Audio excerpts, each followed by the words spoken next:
broadcasting live from the CNBC TV18 Motilal Oswal studios in Mumbai.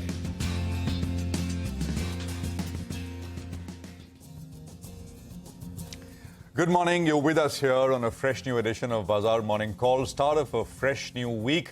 And it indeed is looking like a very different kind of week, at least weather-wise. It's raining in Mumbai, at least on Friday, Friday night, Saturday morning. We got the first proper bout of rains in Mumbai.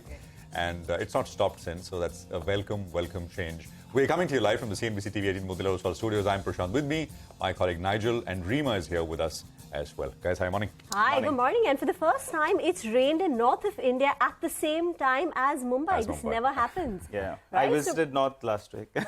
Kidding.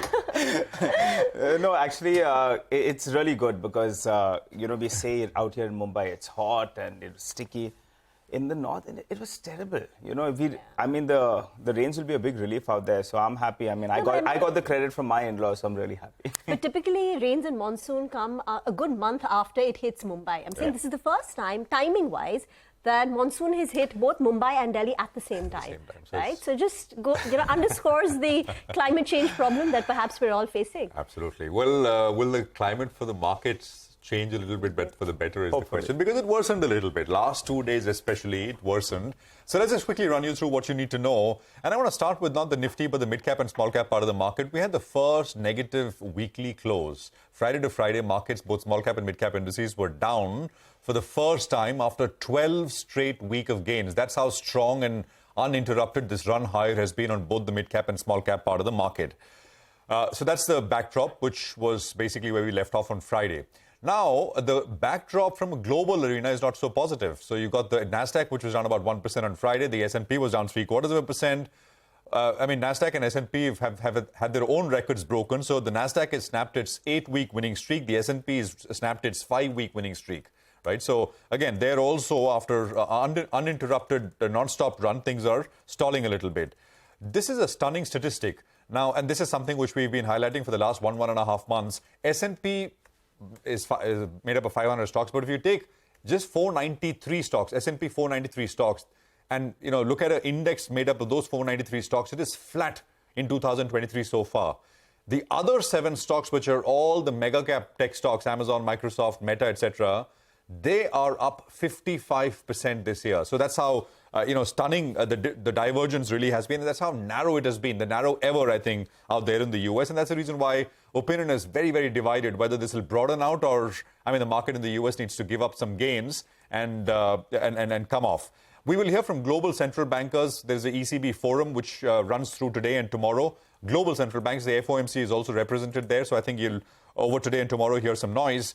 Come into the market here on levels you need to be cognizant of, mid-caps and small-caps. I think, now is the time to just assess, take a step back and assess and not dive in, because often when things are changing, if a certain trend is maturing, there will be a period of certain confusion, consolidation, sideways action before a new trend finally emerges. We are not sure if the uptrend is, seeing a meaningful maturing, which means a deeper pullback is due. And I think we will know that by tracking some levels. So the Nifty on Friday closed exactly at the 20-day moving average. That number is 18,668.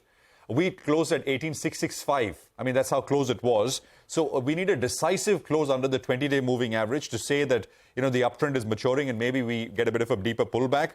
The same level on the upside, of course, is the all-time high. We got to within 1 point of it. On the bank Nifty, we need a decisive close under the 40-day exponential moving average. The 20-day, of course, is long gone there. 43,504 is that level. We left off at 43,623.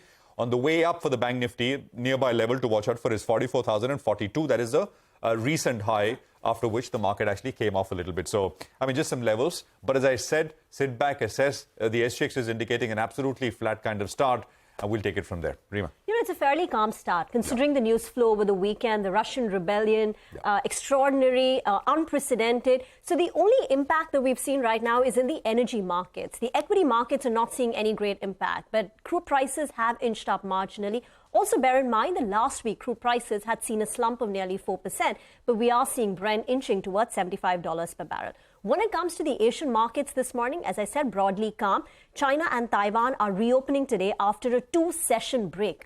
So the profit booking, the risk off that we saw last week, towards the end of last week in global markets, is impacting the Shanghai market, which is down close to about 1%, and the Taiwanese markets, which is down 0.5%. Stripped of that, it's pretty flat. Hang Seng is flat, the Japanese index is flat, and the SGX Nifty suggesting a flat start. In terms of the factors to watch today or this week, in fact, we spoke about the global, you've got the Q1 final US GDP numbers. Jerome Powell will be speaking. Back home in India on Thursday, we've got the monthly expiry, track the progress of the monsoon, and we've also got 3 IPOs hitting the market. One of them opens today, India's largest drone manufacturer. But tomorrow, you've got an electronic manufacturing company called Sign DLM. And towards the end, you've got a construction and development company called PKH Ventures. So these are some cues for the week. Well, Rima, last week, the winning streak for the Nifty, the mid-caps, small-caps were broken. I don't think it's such a bad thing because this market was running up, and maybe it was running up a little too quickly.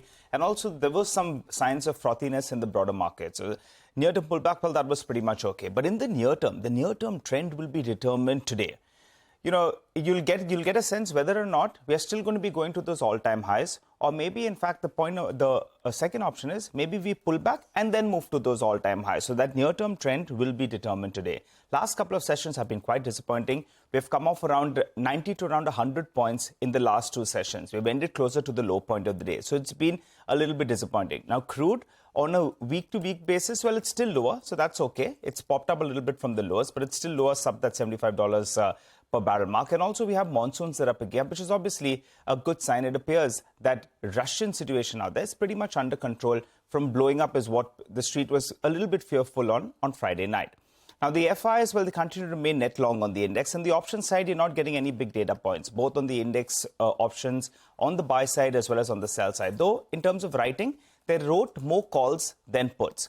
And let's pull up 2 strikes. 18,700 call, 18,700 put.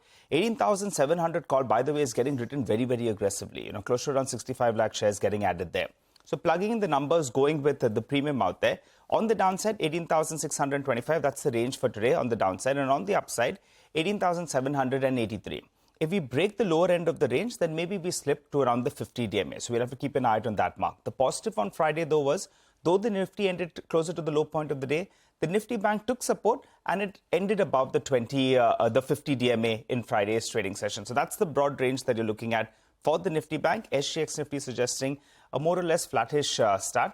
I think if we pull back a little bit, you keep 18,625 as your stop loss going by the cues and hope that we finally see a bit of a pullback out there. You want to buy closer to the lower end of the range. Let's see how this one goes. All right. Well, that's basically what you need to know in terms of levels and the setup. Well, Jonathan.